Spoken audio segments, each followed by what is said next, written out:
Salut à tous et bienvenue dans cette nouvelle vidéo où on va un peu comme ça découvrir l'envers du décor des séries. Bon, vous l'avez vu dans la miniature, on me l'a beaucoup demandé celle-là. Il y en a qui m'ont bien spammé dans les commentaires et en définitive, je vous ai compris. Et franchement, je dois reconnaître que ça m'a fait plaisir parce que ça m'a permis d'approfondir et de découvrir aussi des trucs très intéressants à propos du show pendant mes recherches là pour cette vidéo. Donc comme d'hab, on va naviguer entre l'histoire, les secrets et les anecdotes. Bref, allons faire un tour ensemble du côté des coulisses de Riverdale. Déjà, Riverdale, comme beaucoup de séries qu'on a pu voir sur la chaîne, est une fois encore tiré de comics book. Alors ce qui est quand même intéressant cette fois, c'est que c'est tiré de très vieux comics. En effet, ça s'appelle les Archie Comics, voilà le look bien vintage, et pour cause puisque ça date des années 40. À la base, ce sont des aventures assez naïves et bon enfant, le personnage rencontre un succès immédiat, et au fil du temps, il y a eu plein de séries dérivées telles que Sabrina la petite sorcière, Josie et les Pussycats, Betty et Veronica, Cheryl Blossom, puis même un délire avec des trucs de super-héros, mais bon, comme on dit, c'était la mode à l'époque.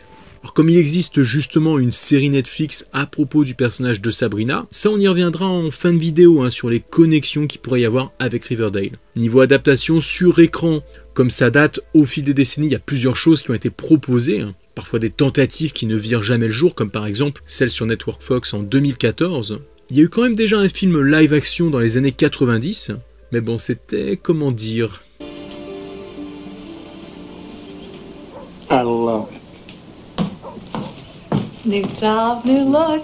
C'était censé être le pilote d'une série qui finalement s'arrêta là. Il y a aussi eu en fin des années 60 un animé US, ça sent les années 60. Et puis surtout l'excellent Archie Mystère et compagnie, une série franco-américaine diffusée en France en 2000, avec tout de même 40 épisodes. Au final, pour présenter le nouveau projet sur la licence, les créateurs de la série actuelle tentèrent de l'écrire un peu comme un film, ce qui a d'ailleurs plu au showrunner, Roberto Aguirre Sacasa, qui a tellement aimé les personnages qu'il décida d'en faire une série. Atterri sur le bureau de la CW, ils commandèrent un épisode pilote, puis 9 mois plus tard, fin 2016, la production de la première saison était lancée.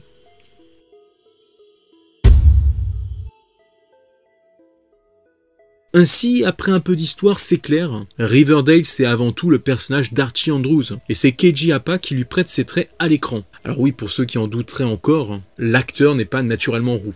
Ouais, je pense que quand même on avait certains doutes, c'est pas un scoop. Par contre, l'acteur néo-zélandais a aussi travaillé son accent pour parler à l'américaine. Signe distinctif de Keiji, c'est bien sûr cette cicatrice qu'il a entre les deux sourcils. Et si vous vous demandez s'il s'est fait ça en se battant contre un ours, la réponse est bien moins badass, puisqu'il semblerait que ça provienne d'une chute d'un trampoline. Bon, remarque, c'était peut-être après un triple salto piqué. Et niveau anecdote, le casse-cou ne s'arrête pas là. Puisqu'en fin de la première saison, lorsqu'Archie brise une épaisse couche de glace à main nue pour tenter de sauver Cheryl, Keiji devait vraiment être à fond dans son personnage, puisqu'il s'est littéralement cassé la main avec la glace dans cette scène. Voilà, il a quand même tenu à aller jusqu'au bout, ce qui la rend maintenant, quand on la regarde, encore plus épique. Alors où je fais cette vidéo, l'acteur est en couple avec une mannequin française, Clara Berry. Du coup, on pourrait se dire qu'il parle peut-être un petit peu français, non? En effet, on sent que l'acteur y travaille. Louis, comment ça va? Ça va. Ça va bien? Très bien.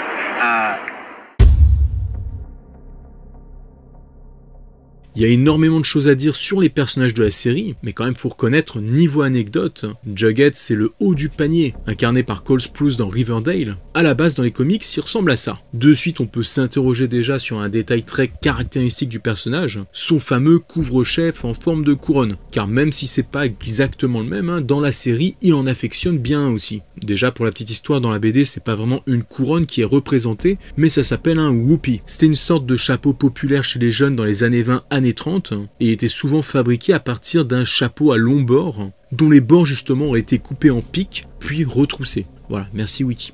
Et pour la série, l'équipe a d'abord tenté d'en fabriquer un pour Cole, afin de coller avec son personnage sur papier. Mais le résultat n'était pas concluant. Ils se sont ainsi rabattus sur quelque chose de plus moderne pour les jeunes d'aujourd'hui, un bonnet. Ainsi le bonnet fut commandé et tricoté, avec cette forme spécifique qui rappelle la couronne, enfin le whoopie. Et d'ailleurs 2 bonnets furent fabriqués, mais apparemment l'un des 2 disparut pendant la production de la première saison. Ainsi Cole se balade toujours avec le même bonnet, qui semble sentir à la longue le crin de cheval selon ses dires. Côté t-shirt idem, on le retrouve souvent dans la série, avec un gros S inscrit dessus. Et là aussi, il y a une petite histoire. Alors non, déjà, c'est pas en rapport avec les serpents, mais la femme du défunt créateur du personnage comics explique qu'il voulait faire référence à une ville imaginaire dans le monde de Riverdale qui se nommait Squirrel Hill Independent Tigers, nom dont l'acronyme donne un terme pas très poli en anglais, et que l'auteur voulait inscrire en gros sur le maillot du jeune homme, histoire de bien coller avec son perso. Mais on lui conseilla de faire quelque chose de plus soft, ainsi il ne garda que le S. Enfin, niveau personnalité, l'un de ses gros traits de caractère, on va dire, fut gommé de la série. En effet, dans le comics, Jughead adore manger, mais vraiment tout le temps, hein, c'est très appuyé. Les showrunners de Riverdale ont estimé que cette folie serait trop décalée avec le ton du show et la personnalité de Jughead. Malgré tout, on ressent quand même par moments cette passion pour la bouffe dans la série, notamment dans la saison 2, lorsqu'il décide d'entamer une grève de la faim, et puis que ses amis le chambrent en lui rappelant qu'il aime bien trop manger. Ou alors dans la saison 3, lorsqu'il devient le voisin d'Archie, et qu'il dit que maintenant il aura 2 cuisines à piller. Voilà, donc il y a des petites allusions par-ci par-là. Bref, à l'instar de son personnage, Cole Sprouse est lui aussi un pro de l'écriture, et d'ailleurs le showrunner lui a même proposé d'écrire des spin-offs de Riverdale en comics.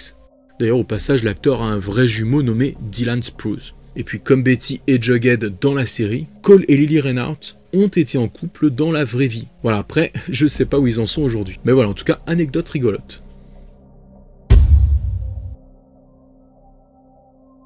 Comment parler de Riverdale sans parler de Riverdale par elle-même, de la ville, qui semble quand même couverte d'un certain voile par les scénaristes. Parce qu'en effet, si elle est le théâtre des aventures d'Archie Andrews et de toute sa bande depuis 1941 jusqu'à la série télé, Riverdale reste une ville fictive. Depuis les tout débuts des comics, énormément de détails ont été donnés sur la petite ville, des indices souvent contradictoires lorsqu'il s'agissait de la situer géographiquement. Un coup situé dans le Midwest, un coup sur la côte est américaine. C'est un peu le syndrome de Springfield dans les Simpsons, dont l'emplacement exact n'est jamais clairement révélé. Sans compter que l'époque aussi paraît incertaine, même si dans la série les personnages utilisent des portables. Il parle parfois de Netflix, avec des références pop très récentes. Cela côtoie des voitures relativement anciennes, et des looks parfois complètement intemporels. À l'arrivée, tout ce côté énigmatique est normal, puisqu'il est là volontairement. Enfin, même si on se doute que ça se passerait de nos jours. En tout cas, voilà, il n'y a pas de réponse claire. La théorie a d'ailleurs été confirmée par Cole Sprouse. Riverdale n'a pas vraiment de période temporelle pour le moment. Vu tout l'argent que nous consacrons pour le budget brouillard, l'ambiance que l'on souhaite donner est celle d'un rêve.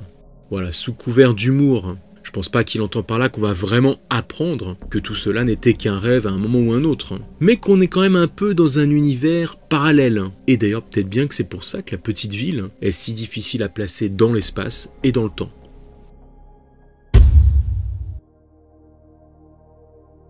Quand un acteur vient auditionner pour un rôle, ça arrive souvent qu'il ne soit pas engagé pour ce rôle précisément. Et c'est le cas de Madeleine Peach, qui avait d'abord auditionné pour interpréter Betty dans la série. Mais les producteurs ont de suite vu en elle leur Cheryl Blossom. Idem pour Cole Sprouse, qui auditionna d'abord pour le rôle d'Archie. Finalement, en lisant le script, il apprécia nettement le personnage de Jughead.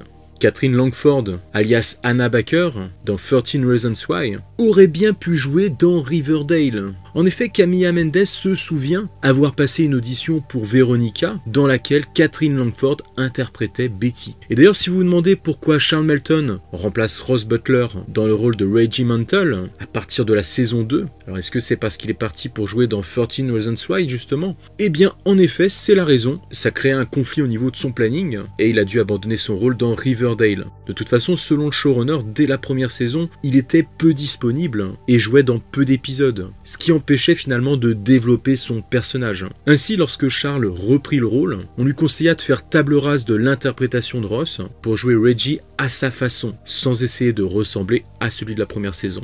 D'ailleurs, en parlant de la première saison, pour cacher le dénouement de l'intrigue qui a tué Jason Blossom, la production avait tourné de multiples fins alternatives avec des coupables différents. Ainsi, KG et Cole étaient persuadés que c'était Archie le coupable, alors que Madeleine de son côté pensait que c'était Cheryl. Pour ce qui est du cliffhanger en fin de saison 3, qui permettait de lancer l'intrigue de la saison 4, à la base Cole devait être présent pour cette scène de fin. Mais l'acteur avait trop froid à ce moment-là pour tourner cette scène en extérieur, ce qui a donné l'idée aux producteurs de faire tourner l'histoire autour du fait qu'il ne soit pas présent justement.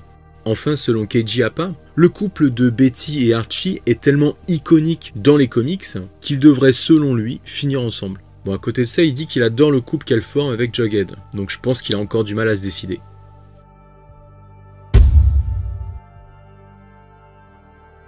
Pour ce qui est des acteurs interprétant les parents dans la série, on peut apprécier un casting judicieux de certaines personnalités des années 80-90 qui, comme les jeunes acteurs de Riverdale, ont porté des films et des séries majeures de leur génération. C'est le cas de Machen Amick, alias Alice Cooper, découverte dans Twin Peaks, dont d'ailleurs Riverdale se joue de référence. On peut aussi d'ailleurs remarquer sa grande ressemblance physique avec Lily Reinhardt. D'ailleurs, les deux actrices qui jouent la mère et la fille ont découvert qu'elles avaient un point commun surprenant. En effet, elles ont toutes les deux une flèche tatouée sur l'avant-bras. Skeet Ulrich, alias FP, le père de Jughead, a quant à lui été lancé grâce au film Scream. On le retrouve d'ailleurs dans une scène très similaire plan par plan dans Riverdale, lorsque dans la saison 3, il surgit par la fenêtre. Voilà, sympa le clin d'œil. Molly Ringwald, elle, incarne la mère d'Archie, et dans sa jeunesse, ce fut l'une des jeunes stars du mythique Breakfast Club dans les années 80, avec d'ailleurs là encore un épisode clin d'œil dans Riverdale. Enfin, forcément, Luke Perry, le père d'Archie, qui était le Dylan emblématique des années 90 dans la série Beverly Hills, aux côtés de Shannon Doherty. Et pour l'épisode hommage à l'acteur décédé en début de saison 4, le showrunner n'hésite pas à le saluer de façon touchante, avec justement l'apparition de Shannon Doherty. Pour ainsi dire, la boucle serait bouclée.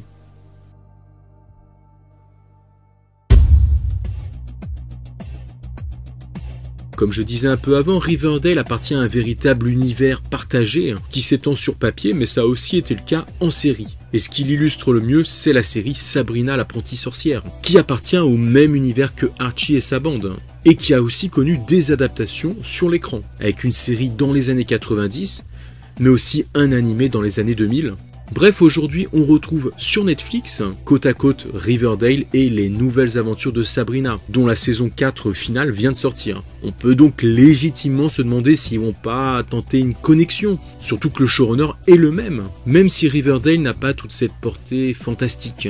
Ainsi, selon les rumeurs, un possible crossover était envisagé, du moins un temps pour la saison 5 de Sabrina. Mais hélas, la saison 4 est la saison finale. En revanche, on retrouve pas mal de petits indices dans les deux séries, rappelant qu'elles appartiennent vraiment à un même univers. Déjà, Greendale, la ville de Sabrina, est citée à plusieurs reprises dans Riverdale. De son côté, la jeune sorcière se rend même à Riverdale dans la saison 3.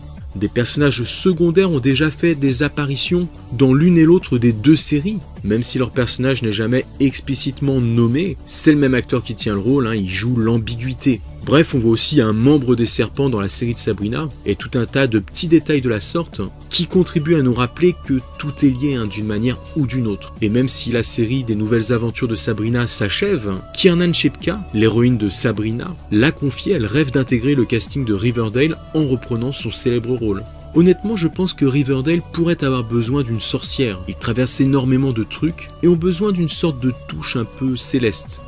Alors je ne sais pas s'ils auront besoin de Sabrina, mais dans les comics qui lui sont dédiés, Betty et Veronica sont des sorcières.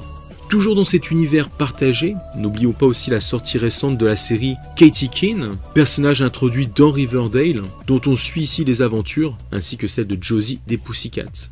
Voilà, il me semble qu'en France c'est simplement disponible sur Salto au moment où je fais cette vidéo. Voilà en tout cas qui vient achever cette vidéo. D'ailleurs, simple curiosité, c'est qui votre personnage préféré? Comme d'hab, vous pouvez aussi me dire en commentaire la série que vous aimeriez que je fasse comme ça en vidéo. Je le rappelle, il y en a déjà eu quelques-unes, je vous mets la playlist ici, n'hésitez pas à aller checker. Il me reste plus qu'à vous dire à très bientôt pour une prochaine vidéo. Ciao les amis.